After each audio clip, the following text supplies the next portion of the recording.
नमस्कार मित्रांनो, बऱ्याचदा आपण बघितले आहे की काही व्यक्ती जे सकाळी झोपेतून उठतात ते अगदी नॉर्मल असतात, पण थोड्या वेळाने असे काही घडते की त्यांनी त्याचा कधी अंदाजसुद्धा लावलेला नसतो।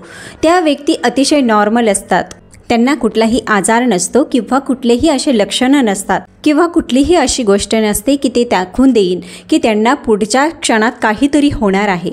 पण असं काहीतरी घडतं की ज्याच्यामुळे सगळेच परिवारातील लोक हादरून जातात।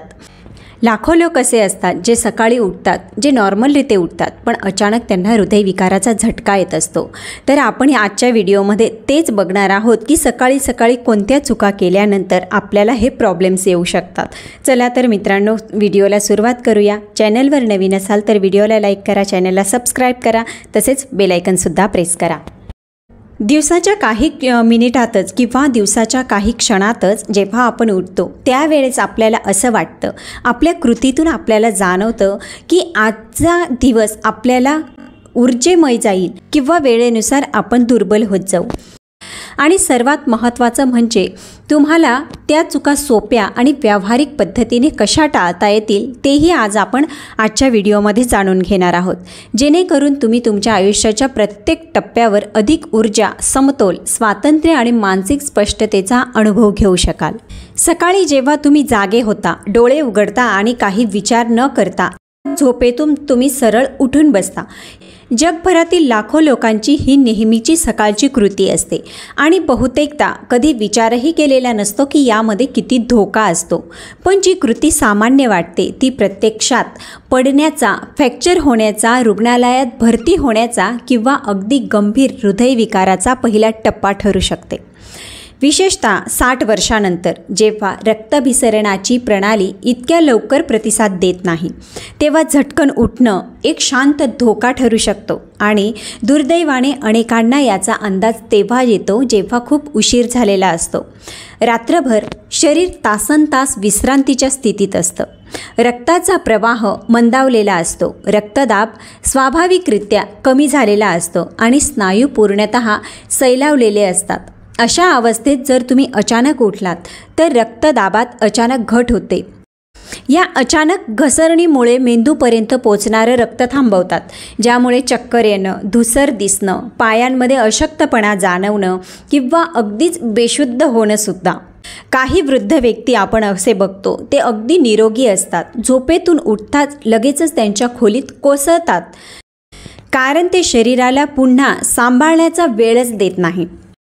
सर्वात धोकादायक गोष्ट म्हणजे हे सकाळचा हा अशक्तपणा आपल्याला लगेच दिसून येत नाही।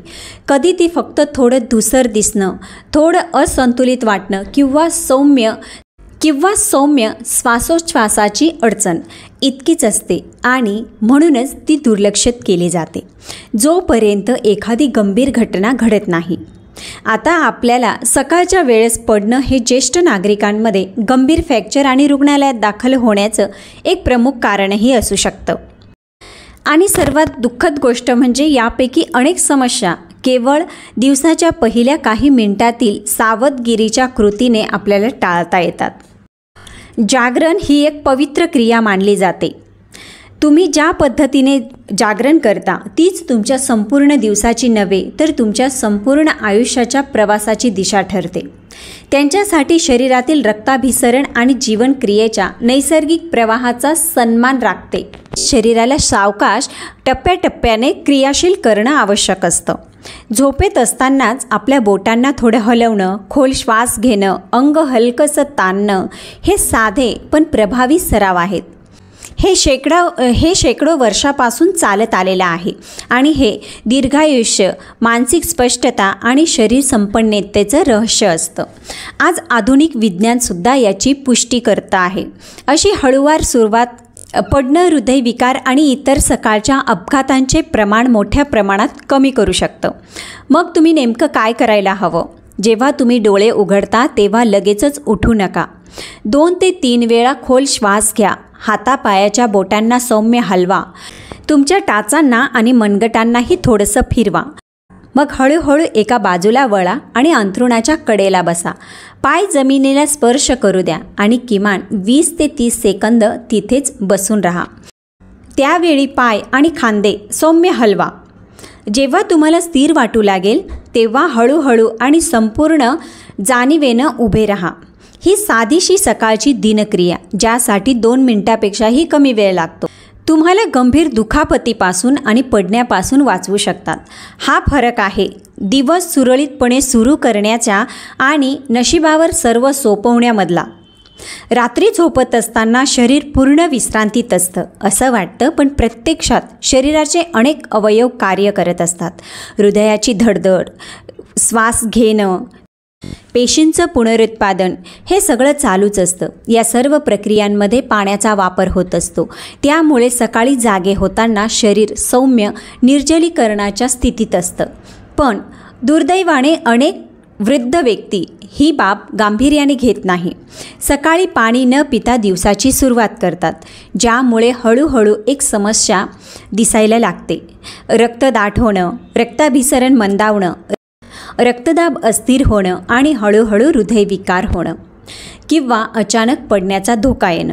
वय जसं जसं वाढतं तसतशी तहान लागण्याची नैसर्गिक जाणीव कमी होते. म्हणजेच शरीर निर्जलीकरणाच्या स्थितीत असतं, पण तुम्हाला त्याचा अंदाज नसतो. अनेक लोक सकाळची सुरुवात कॉफीने, औषधांनी करतात किंवा पाणी पूर्णपणे टाळतात, पण हे लक्षात घेत नाहीत की त्यामुळे त्यांच्या रक्तभिसरण प्रणालीवर सकाळपासूनच अधिक ताण पडत असतो आणि जसं रक्त जड होत जातं तसतसं हृदयावर त्याला पंप करण्यासाठी अधिक ताण येतो.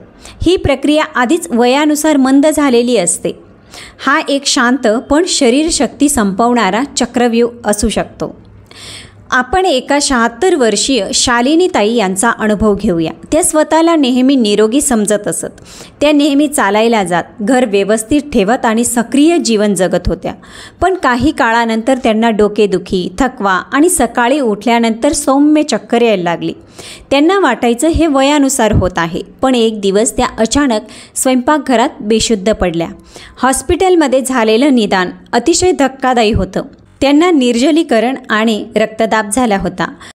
निर्जलीकरण म्हणजे डिहायड्रेशन आणि रक्तदाब म्हणजे ब्लड प्रेशर. डॉक्टरांनी त्यांना फक्त एवढंच सांगितलं की झोपेतून उठल्यावर लगेच 1 ग्लास पाणी प्या आणि काहीच आठवड्यात त्यांच्या सर्व तक्रारीसुद्धा दूर झाल्या. एक गोष्ट नेहमी लक्षात ठेवा, शरीर जेव्हा काहीही काम करायला सुरुवात करतं त्यावेळी त्याला जिवंत ठेवणाऱ्या मूलभूत गोष्टींचा आधार दिला पाहिजे.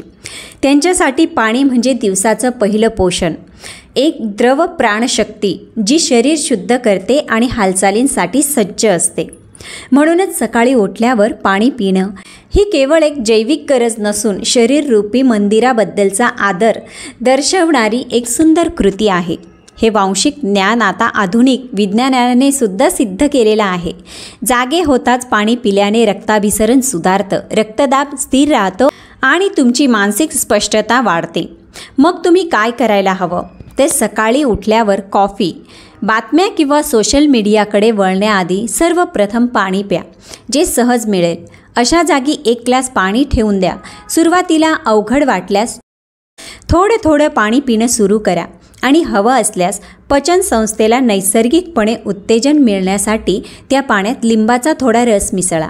आणि एक गोष्ट लक्षात ठेवा, तहान लागणं ही शरीराकडून येणारी एक विलंबित सोस सिग्नल असतं. खरी सुरक्षितता तर ती सिग्नल येण्याआधीच घडवून ठेवलेली असते. ही सोपी रोजची कृती त्या एका शांत ढालीसारखी असते जी अनेक वर्ष तुमच्या आरोग्याचं रक्षण करते. अनेक लोकांसाठी दिवसाची खरी सुरुवात म्हणजे पहिल्या कॉफीचा घोट. त्या वासात, त्या उबेत उठून काहीतरी सुरू झाल्याची भावना असते. पण यात एक धोका आहे जो बहुतेक लोक दुर्लक्षित करतात. रिकाम्या पोटी कॉफी पिणं, विशेषतः 60 वर्षानंतर, आरोग्यासाठी अतिशय घातक सवय ठरू शकते. आणि सर्वात धोकादायक गोष्ट म्हणजे त्याचा परिणाम लगेच दिसत नाही. तो हळूहळू एका अदृश्य भेगेसारखा वाढत जातो आणि शेवटी एक दिवस शरीराच्या संपूर्ण संरचनेला कोसळवतो. जेव्हा तुम्ही सकाळी उठता तेव्हा तुमचं शरीर अनेक तास उपवासाच्या स्थितीत असतं. रक्तातील साखरेचं प्रमाणसुद्धा कमी झालेलं असतं आणि ऊर्जेचा साठा कमी झालेला असतो. अशा वेळी पोट अतिशय संवेदनशील झालेलं असतं आणि जर का तुम्ही सकाळी कॉफी पिल्यास शरीरात गॅस्ट्रिक आम्लाचं उत्पादन झपाट्याने वाढतं. अन्न नसल्यामुळे हे आम्ल पोटाच्या आतील भिंतींवर हल्ला करतं आणि त्याचा परिणाम म्हणजे गॅस्ट्रायटिस, आम्लपित्त, पोटदुखी आणि काही वेळेस अल्सरही होऊ शकतो. असे बरेच वृद्धांना ही गोष्ट, ज्यांना पचनक्रियेविषयी आधीच तक्रारी आहेत, अशा लोकांसाठी ही गंभीर गोष्ट बनू शकते. ही एक छोटी पण रोजची सवय असते जी हळूहळू मोठ्या त्रासात बदलू शकते. आपण 75 वर्षीय शंकररावांचं उदाहरण घेऊया. 40 वर्षाहून अधिक काळ त्यांनी एक सवय कायम ठेवली. सकाळी उठताच कडक कॉफी तयार करायची आणि ती पिण्याआधी काहीही खायचं नाही. त्यांचं म्हणणं होतं की ही गोष्ट त्यांच्या ऊर्जेचं गुपित होतं. पण हळूहळू त्यांना पोटदुखी, छातीत जळजळ, आतड्यांमध्ये चिवचिव आणि शेवटी गंभीर आम्लपित्त होऊ लागलं. जोपर्यंत त्यांना डॉक्टरांनी याचे दुष्परिणामांबद्दल सांगितलं नाही तोपर्यंत त्यांनी ती सवय बदलली नाही. नंतर त्यांनी ठरवलं, कॉफी पिण्यापूर्वी एक केळं, मुठभर सुकामेवा किंवा एक साबूत धान्याची चपाती खाणं सुरू केलं. आणि काही आठवड्यातच त्यांनी जी अस्वस्थता वर्षानुवर्ष सहन केली होती ती पूर्णपणे नाहीशी झाली. म्हणून एक सोपी पण मौल्यवान शिकवण, शरीराला क्रियाशील करण्यासाठी त्याला बळकट करा. ह्याच कारणामुळे अनेक साधू संत ध्यान किंवा साधनेपूर्वी सौम्य अन्न घेतात. त्यांना माहीत असतं की अंतर्गत समतोल नाजूक असतो आणि त्याचा आदर केला पाहिजे. त्यावर जबरदस्तीने काही लादू नये. ही काळजी जी पिढ्यानपिढ्या दिली गेली आहे, पोट, हृदय, भावनिक स्थैर्य यांचे रक्षण करते आणि तुम्हाला दिवसाच्या आव्हानांना सामोरं जायला ठोस आधारही देते. सकाळी कॉफी पिण्याआधी काहीतरी सौम्य पौष्टिक नाश्ता खा. एखादं केळं, थोडेफार सुकामेवा, एक पोळी किंवा थोडंसं साधं दही. हे काही मोठं नाश्ता असण्याची गरज नाही. फक्त पोटाच्या संरक्षणासाठी आणि कॅफीनच्या प्रभावाच्या संतुलनासाठी एक आधार असतो. हा लहानसा बदल केवळ सकाळची अस्वस्थता दूर करत नाही, तर कालांतराने तुमच्या मूडमध्ये, ऊर्जेच्या पातळीत आणि झोपेच्या गुणवत्तेतही स्पष्ट सुधारणा करते. लक्षात ठेवा, तुमच्या शरीराकडून काही अपेक्षा ठेवण्याआधी त्याला आधार देणं, बळ देणं ही एक शहाणपणाची गोष्ट असते आणि ही पिढ्यानपिढ्या आरोग्य टिकून ठेवते. अनेक लोकांना सकाळी उठल्यानंतर त्यांच्या पायांमध्ये, खांद्यामध्ये किंवा पाठीमध्ये थोडासा जडपणा जाणवतो आणि ते याकडे दुर्लक्षही करतात. ते उठतात, खडबडून अंग ताणून चालायला लागतात आणि मग सगळं नेहमीसारखं सुरू करतात, जणू काही घडलंच नाही. पण ही सकाळची अक्कड, विशेषतः 60 वर्षानंतर, फक्त क्षणिक त्रास नाही, तर हे एक संकेत असू शकतं की शरीराला अधिक काळजी घेण्याची गरज आहे. हा एक शांत पण महत्त्वाचा इशारा असतो की शरीराला जास्त काळजीची गरज आहे, विशेषतः दिवसाच्या सुरुवातीच्या काही मिनिटांमध्ये. या सूचनेकडे दुर्लक्ष केल्यास स्नायूंमध्ये ताण निर्माण होतो, दुखापती वाढतात, पडण्याचा धोका वाढतो, ज्याचा ज्येष्ठ नागरिकांवर गंभीर आणि दीर्घकालीन परिणाम होऊ शकतो. झोपेत असताना आपलं शरीर तासनतास स्थिर अवस्थेत असतं. स्नायू शिथिल झालेले असतात, रक्ताभिसरण मंदावलेलं असतं आणि सांध्यातील स्नेहक म्हणजेच सायनोव्हियल द्रव्य स्थिर झालेलं असतं. त्यामुळे जागे होताच शरीर जड वाटतं आणि हालचाल करताना स्टिफनेस जाणवते. जर तुम्ही शरीराला पुन्हा सक्रिय होण्यासाठी वेळ न देता अचानक उठून चालायला लागतात, तर तुम्ही त्या स्नायूंवर आणि सांध्यांवर अनावश्यक ताण टाकता, जे अजूनही झोपेत असतात. ही स्थिती सौम्य दुखापत, मुरगळणे आणि असंतुलनास पोषक बनते आणि याचाच परिणाम म्हणजे धोकादायक घसरण. ही सगळी प्रक्रिया अगदी शांतपणे होते. सुरुवातीला कोणताही स्पष्ट त्रास जाणवत नाही, पण हळूहळू शरीराचं नुकसान होत जातं आणि ते नंतर उघड येतं. आपण 79 वर्षांच्या वसुधाताईंचं उदाहरण घेऊया. त्या कायम सक्रिय असायच्या, म्हणजेच नेहमी कामात असायच्या. त्यांना लवकर उठून घरातील कामकाज स्वतः करणं फार आवडायचं, पण काही काळानंतर त्यांना पाय जड वाटू लागले. पण त्या हट्ट करून पटकन चालून बाथरूमला जात असायच्या. एक दिवस अचानक त्यांच्या गुडघ्यात आकस्मिक कडकपणा आला. त्यांनी संतुलन गमावलं आणि एका बाजूला पडल्या. त्यांच्या पायाच्या एका साईडला पलंगाचा कडा आदळला. सुदैवाने फ्रॅक्चर झालं नाही, पण त्या घटनेनंतर अनेक आठवड्यांपर्यंत त्या एकट्याने उठण्यास घाबरत होत्या. अगदी लहानशा कामांसाठीही त्यांना मदतीची गरज लागायची, कारण त्यांनी आपल्या शरीराला पूर्णपणे जागृत होण्यासाठी थोडाही वेळ दिला नव्हता. साधू संतांच्या तत्त्वज्ञानात एक मूलभूत तत्त्व आहे, चेतन जागृती. ते सांगतात, जागे होताना शरीर आणि मन अजूनही विश्रांतीच्या अवस्थेतून क्रियाशील अवस्थेत संक्रमण करत असतात. अशा वेळी घाईघाईने कोणतीही कृती करणं हे शरीराच्या सन्मानाविरुद्ध ठरतं. म्हणून ते कोणताही व्यायाम, साधना किंवा कृती करण्यापूर्वी काही मिनिट सौम्य हालचाली करतात, स्ट्रेच करतात, खोल श्वास घेतात आणि मनाला स्थिर करतात.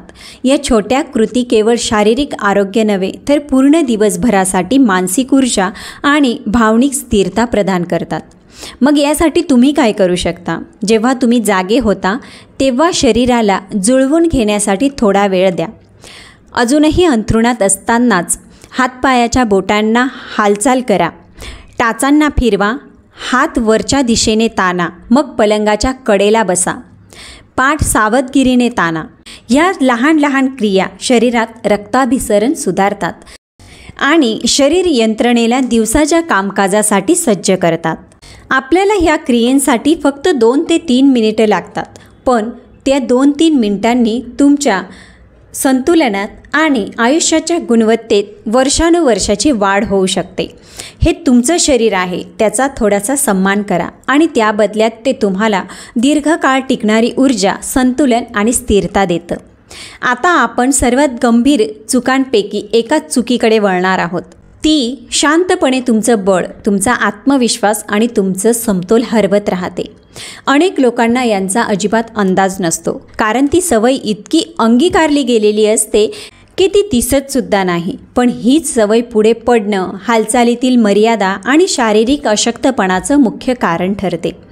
तर ती कोणती सवय आहे? जागे झाल्यावर आपल्या शरीराच्या उभे होण्याच्या पद्धतीकडे दुर्लक्ष करणं, ही आपली दुसरी सवय आहे. अनेक वृद्ध व्यक्ती झोपेतून उठताना झुकलेली पाठ, पुढे आलेले खांदे, खाली वळलेली मान आणि अंगावर कोसळलेलं धड अशा स्थितीत उठतात. ही एक अशक्ततेची प्रतिमा असते आणि याचा परिणाम केवळ आपल्या श्वास घेण्याच्या क्रियेवर होत नाही, तर शरीरातील अंतर्गत अवयवांवर, गुरुत्व केंद्रावर आणि स्थिरतेवर सुद्धा होतो. आपण आता दुसऱ्या भाषेत सांगायचं झालं तर दिवसाची सुरुवात करताना आपल्याला श्वास घ्यायला त्रास होणं, कमकुवत समतोल किंवा चुकीच्या अंगावर भार टाकून करत असतो. हेही नकळत होतं. ह्या चुकीच्या क्रियेमुळे दिवसाच्या पहिल्या काही तासांमध्ये चक्कर येणं, ठेचकाळणं आणि अपघात होण्याची शक्यता अनेक पटीनं वाढते. सकाळच्या वेळी घेतलेली चुकीची उभी बसण्याची मुद्रा शरीरावर गंभीर आणि अदृश्य परिणाम करू शकते. फुफ्फुसांच्या पिंजऱ्यावर दबाव आल्यामुळे रक्तातील ऑक्सिजनचं प्रमाण कमी होतं आणि कमी ऑक्सिजन म्हणजे कमी ऊर्जा, अधिक थकवा, अधिक मानसिक गोंधळ. याशिवाय वाकलेलं धड पचन संस्थेवर परिणाम करतं. पचनक्रिया मंदावते आणि त्यातून सूज, वायू, बद्धकोष्ठता यासारख्या त्रासांना सुरुवात होते. आणि ही अडचण इथेच थांबत नाही, तर संशोधनात सुद्धा बघायला मिळतं. आपल्या शरीराची मुद्रा थेट आपल्या मूडवर आणि आपल्या स्मरणशक्तीवर परिणाम करते. जितकं तुम्ही झुकलेलं असता तितकीच उदासीनता, निराशा आणि असुरक्षिततेची भावना अधिक वाढते. हे सगळं अतिशय शांतपणे घडतं. सकाळी जेव्हा तुम्ही अंथरुणावरून पहिलं पाऊल उचलतात ते या चक्राची सुरुवात असते. आपण एका 81 वर्षाच्या महिलेचं उदाहरण घेऊया. त्या खूप सक्रिय होत्या. त्यांना फिरायला जाणं, पुस्तकं वाचणं, कुटुंबासोबत गप्पा मारणं आवडायचं. पण वय जसजसं वाढत गेलं त्यांचं शरीर झुकलेलं राहतं याची त्यांना जाणीवच झाली नाही. त्या जमिनीच्या दिशेने पाहत उठू लागल्या. सुरुवातीला सौम्य चक्कर येणं, मग घरात फिरत असताना थोडं डोकं भिरभिरणं, अखेरीस त्या घरातच पडल्या आणि पुढची कित्येक महिने त्या नीट चालूही शकल्या नाही. हे नॉर्मलच्या एका सवयीमुळे घडलं. दररोज सकाळी उठताना शरीर झुकलेलं असायचं, ज्यामुळे समतोल हळूहळू बिघडत गेला आणि जेव्हा एखादी लहानशी चूक घडायची त्यावर लगेच प्रतिक्रिया देण्याची ताकदच कमी झाली होती. जे फक्त चालण्याची पद्धत वाटत होतं ते प्रत्यक्षात एका मोठ्या संकटाचं गुप्त संकेत होतं. साधू संत सांगतात, आसन ही संकल्पना केवळ बसण्याची नाही, तर ती जीवन ऊर्जेची एक भौतिक अभिव्यक्ती आहे. त्यांच्या मते जागे होताना ताठ कणा, सरळ खांदे आणि समोर बघणाऱ्या डोळ्यांची दिशा हे सगळं तुमच्या जीवन प्रवाहाबद्दल तुमचा आदर दाखवतं. ही शरीर जाणीव केवळ एक पवित्र भावना नसून ती तुमच्या आरोग्याशी निगडीत आहे. ही तुमच्या स्नायूंना, हाडांना, श्वासोच्छ्वासाला आणि मानसिक एकाग्रतेला आधार देतं. जागे झाल्यावर भान आणि गरिमा राखून चालणं, मजबूत, स्पष्ट आणि स्वतंत्रपणे हे दीर्घकाळ निरोगी राहण्याचं एक रहस्य आहे. मग काय करायला हवं? तर उभं राहण्यापूर्वी अंथरुणावरच बसून स्वतःचा कणा असा ताठ करा जणू तुम्ही काही सेंटीमीटर उंच होताय. उभं राहण्यापूर्वी अंथरुणावर बसून स्वतःचा कणा असा ताणा जणू तुम्ही काही अंतरावर उंच होत आहात. खोल श्वास घ्या, खांदे मागे ओढा आणि हनुवटी जमिनीशी समांतर ठेवा. पाय जमिनीवर ठेवताना धड ताठ ठेवा आणि नजर समोर. जमिनीकडे कधीही पाहू नका. सकाळच्या पहिल्या काही क्षणांमध्ये जे पाऊल तुम्ही उचलता ते पूर्ण जाणीवेनं उचला. लक्षात ठेवा, त्यावेळी तुमचं संपूर्ण शरीर एक संथपणे कार्य करत राहतं. ही साधीशी मुद्रा केवळ तुमचं शारीरिक बळ वाढवत नाही, तर मानसिक स्पष्टता, आत्मविश्वास आणि जीवनाशी असलेलं नातंही बळकट करते. तुमच्या दिवसातील पहिल्या हालचालीचं महत्त्व कमी लेखू नका. तुम्ही दररोज सकाळी जशा पद्धतीने उठता तीच पद्धत तुमच्या वृद्धत्वाला आकार देते. आणि त्याहूनही मोठी गोष्ट म्हणजे हा परिणाम केवळ शरीरापुरता मर्यादित राहत नाही, तो मन आणि आत्म्यालाही प्रभावित करतो. तुम्हाला अधिक मोकळेपणाने, आत्मनिर्भरपणे आणि ऊर्जावान बनवतं. तुमची शरीर मुद्रा सुधारणं ही एक अशी भेट आहे जी तुम्ही स्वतःला रोज देऊ शकता आणि भविष्यात ही कृती फार मोठा फरक घडवते. कदाचित हे सगळं ऐकून तुम्ही म्हणाल, अरे मी तर हे सगळं वर्षानुवर्ष करतोय आणि अजूनपर्यंत काही वाईट झालं नाही. ही एक अगदी सामान्य आणि पूर्णपणे मानवी प्रतिक्रिया आहे. जेव्हा एखादी सवय आपल्यात अनेक वर्ष असते तेव्हा आपला मेंदू एक खोटा विश्वास तयार करतो, कारण अजूनपर्यंत काही वाईट झालं नाही, त्यामुळे पुढेही होणार नाही. पण मानवी शरीर अशा पद्धतीनं काम करत नाही. शरीर हे एका पुलासारखं असतं. हळूहळू त्यात अदृश्य भेगा साचतात आणि एक दिवस कोणतीही चेतावणी न देता तो अचानक कोसळतो. वेळेचं सर्वात मोठं जाळं म्हणजे त्याचं शांतपणे हळूहळू कार्य करणं. अनेक वाईट सवयींमुळे तात्काळ काहीच घडत नाही, पण त्या हळूहळू तुमच्या शरीराच्या परिसंचरण व्यवस्थेवर, समतोलावर, स्नायूंच्या बळावर आणि प्रतिक्रिया देण्याच्या क्षमतेवर खोलवर परिणाम करत राहतात. बाहेरून सगळं नीटच दिसतं, पण आतून लहान लहान असमतोल, किरकोळ दुखापत, अनुकूलता कमी होते. हे सगळं साचत जातं आणि हीच गोष्ट तुम्ही टिकवून ठेवलेलं स्वातंत्र्याच्या पाया हळूहळू खिळखिळा होत जातो. आणि मग जेव्हा पहिली मोठी घटना घडते, हृदयविकाराचा झटका, बेशुद्ध होणं, तेव्हा वाटतं की हे सगळं एकदमच घडलं. पण सत्य हेच असतं की वर्षानुवर्षे शरीराकडून येणाऱ्या सूक्ष्म चेतावण्यांकडे आपण दुर्लक्ष केलेलं असतं.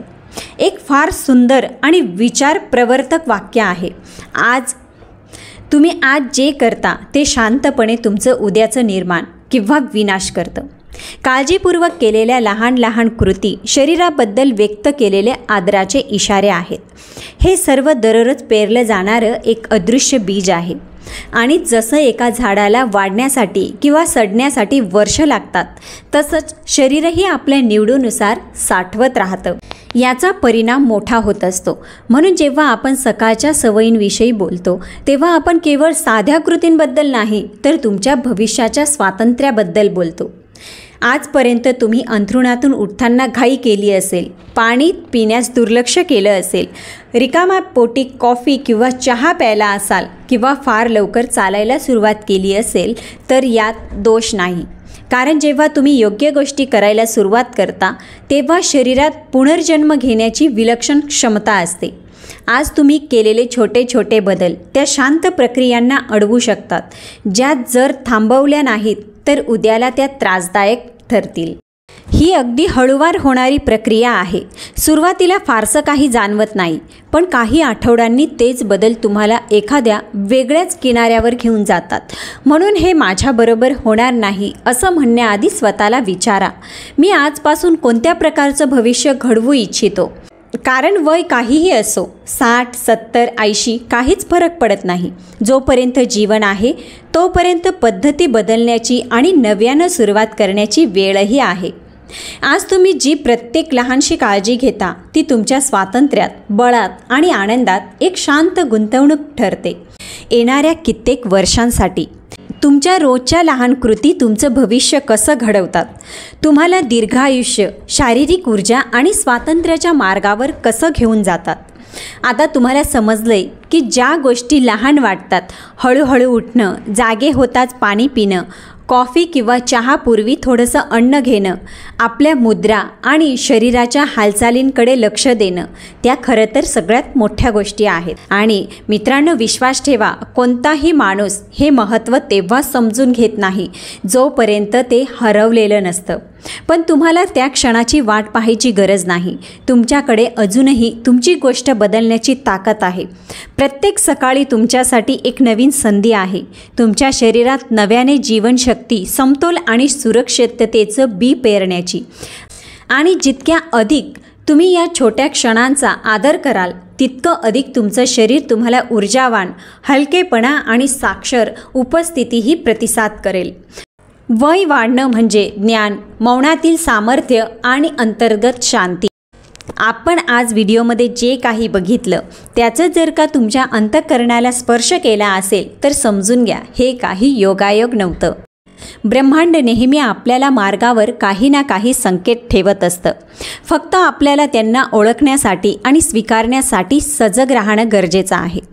कदाचित हा व्हिडिओ, ही माहिती, ही गोष्ट तुमच्यासाठीच तो एक संकेत होता. तुमचं शरीर हे तुमचं पहिलं घर आहे आणि तुम्ही जेव्हा दररोज त्याची काळजी घेता तेव्हा ती प्रत्येक कृती, प्रत्येक लहान इशारा हे त्या शरीरासाठी एक धन्यवाद बनतं, ज्याने आधीच तुम्हाला आयुष्यभर खूप काही दिलं आहे. म्हणूनच मित्रांनो, आता एक विनंती आहे, ह्या व्हिडिओला बघितल्यानंतर या सर्व गोष्टी तुम्ही फॉलो करायला सुरुवात करा. या क्रिया तुम्ही वाढवायला सुरुवात करा, ज्यामुळे तुमचं आयुष्य अधिक सजग आणि सुंदर बनू शकेल. प्रेक्षक मित्रांनो, व्हिडिओ आवडला असेल तर कॉमेंटमध्ये ओम नमः शिवाय लिहायला अजिबात विसरू नका.